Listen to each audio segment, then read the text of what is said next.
দেবের 20 বছরের যাত্রা উদযাপনে অনুপস্থিতি রুক্মিণী মৈত্র। কারণ জানালেন স্বয়ং অভিনেতা নিজেই। অভিনয় জীবনের 2 দশক পূর্ণ করলেন টলিউড সুপারস্টার দেব অধিকারী।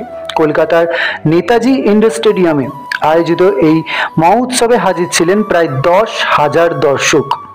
প্রযোজক, পরিচালক থেকে শুরু করে অতীত ও বর্তমানের সহ অভিনেত্রী, পরিবারের সদস্য, 2 পোষ্য, এমনকি ছোটবেলার বন্ধুরাও উপস্থিত ছিলেন।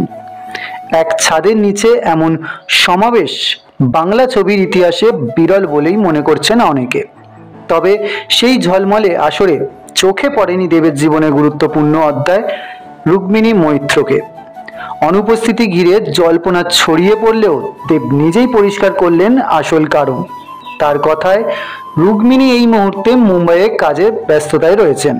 টানা শুটিং চলছে, তাই অনুষ্ঠানে থাকতে পারেনি। দেব ও রুক্মিণীর সম্পর্ক বরাবরই নজরে এসেছে দর্শকের।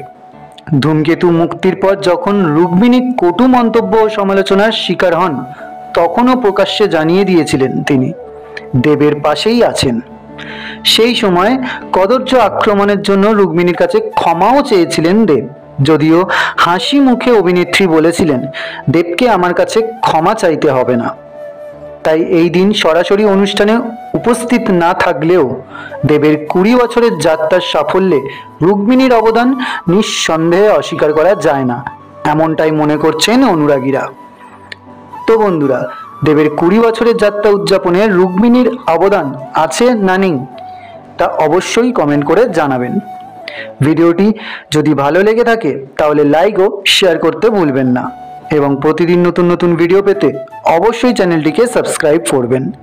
ভিডিওটি শেষ পর্যন্ত দেখার জন্য অনেক ধন্যবাদ।